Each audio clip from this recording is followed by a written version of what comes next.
paz do Senhor, irmãos. Desejo a todos um bom dia, uma boa semana. Vamos ler a Mateus 26, 31.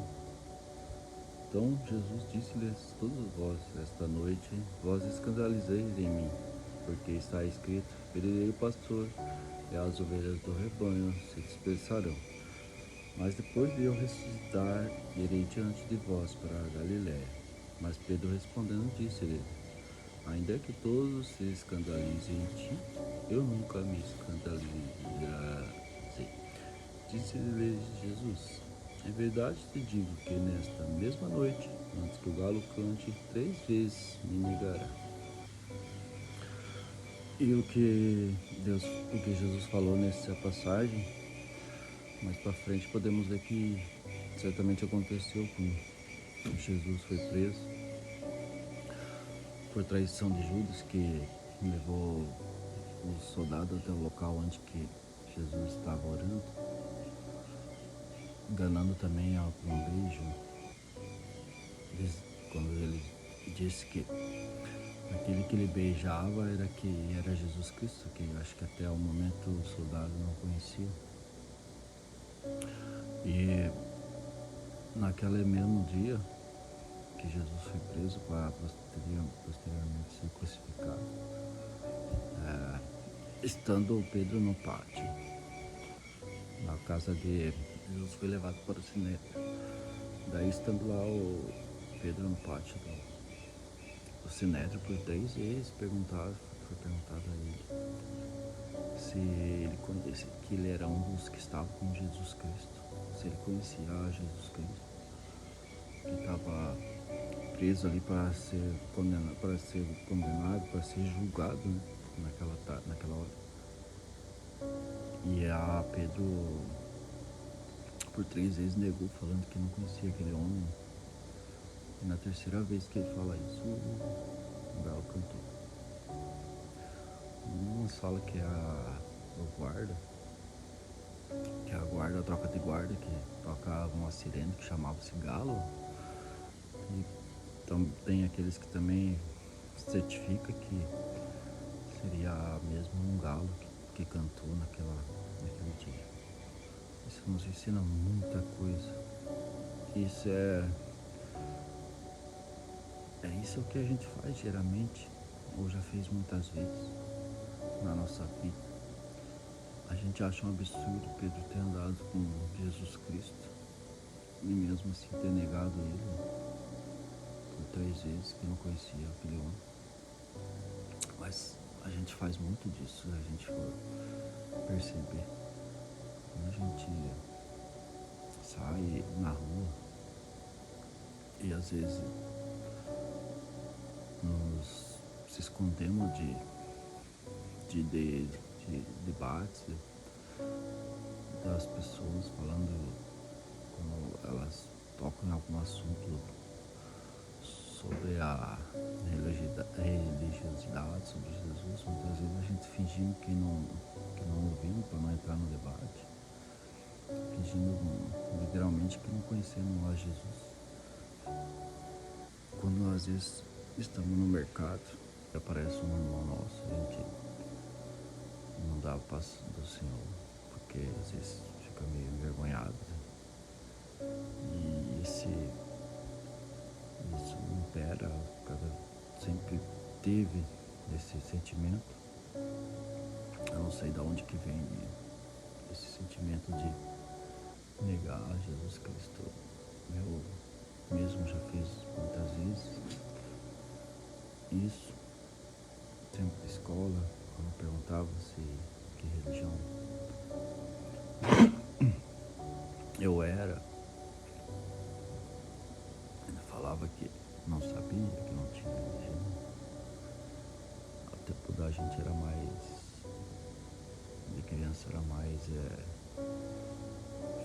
digamos, né, entre aspas, que falar que era crente. Hoje, graças a Deus, a gente se orgulha de ser chamado de crente, né? Se orgulha de ter conhecido a Jesus. gostaria de ter conhecido a Cristo muito bem antes, né, da forma que eu conheço hoje. Porque no começo eu só ouvia falar, né, quando era jovem, tempo que eu desviei da palavra do Senhor e andei por caminhos tortuosos muitas vezes. Mas hoje, depois de ler a Bíblia, estudar e procurar uma verdade, porque não basta você só participar dos cultos, né? Você tem que procurar aquela verdade, né? Ou por ouvir falar, não traz-nos uma certeza, né? Uma certeza maior, vem da palavra, de ir atrás, de buscar fontes e fontes, estudo e estudo, não traz uma certeza. Mas a hora que você pega a palavra, a Bíblia, ela se revela para ti e é o melhor estudo que tem, além da palavra do Senhor. Então, depois de muito tempo procurando entender o que existe, se o mundo é só eu e na morte acabou, a gente descobre que, nem Paulo fala, né? Essa vida é só um punhado de água, mas a vida para frente é o mar inteiro que está na nossa frente. É muita coisa para ser perdido e pensando que não tem nada, que chegou ali, isso tudo se acabou, né, na morte. Então, esse punhado de água que se escorre pelos dedos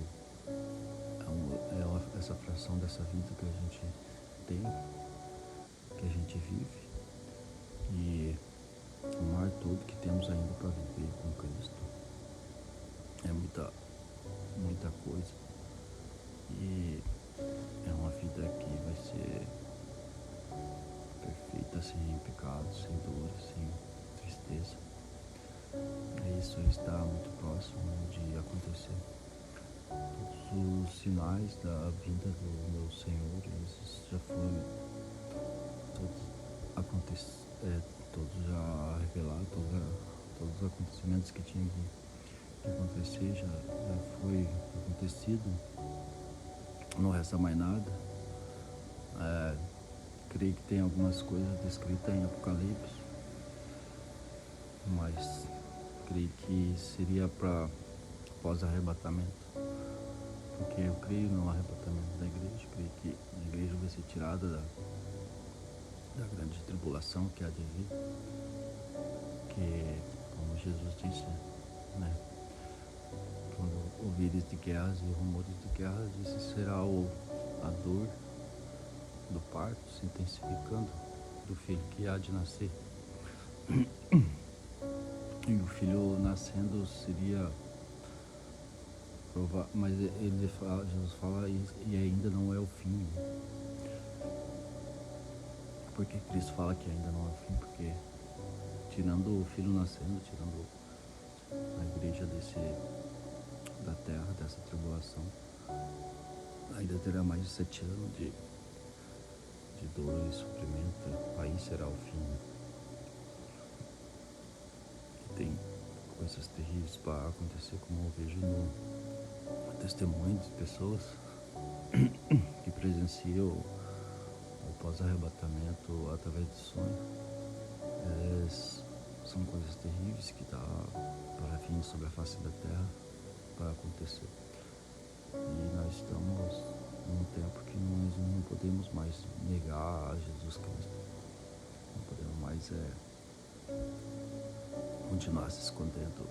A gente temos que falar abertamente para nossos familiares, nossos amigos, que Jesus Cristo, ele existe, e ele está para chegar, para vir até as nuvens. E Cristo não vem até a terra nesse arrebatamento. Ele está escrito que ele vai se encontrar com nós nas nuvens, né? Então essa não é a segunda vinda de Jesus Cristo. Essa é nosso encontro, né, com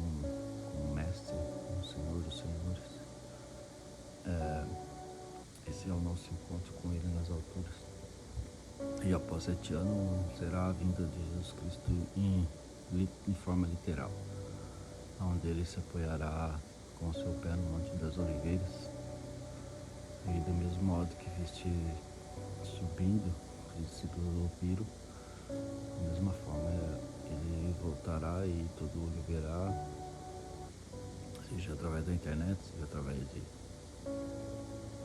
da televisão, algo. Eu sei que todo mundo virá. E muitos vão chorar amargamente por esse dia.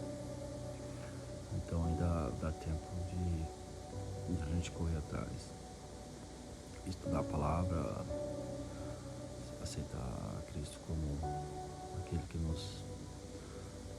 veio para nos salvar, que veio nos mostrar o caminho, né, da verdade e da vida. E Ele veio e ensinou tudo o que nós devemos fazer para obter a salvação. Então tudo está escrito nos Evangelhos.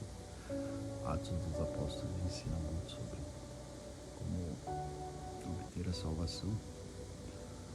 E creio que ainda há um pouquinho de tempo para nós convencer nossos familiares, os nossos amigos, ou pregar a palavra na internet.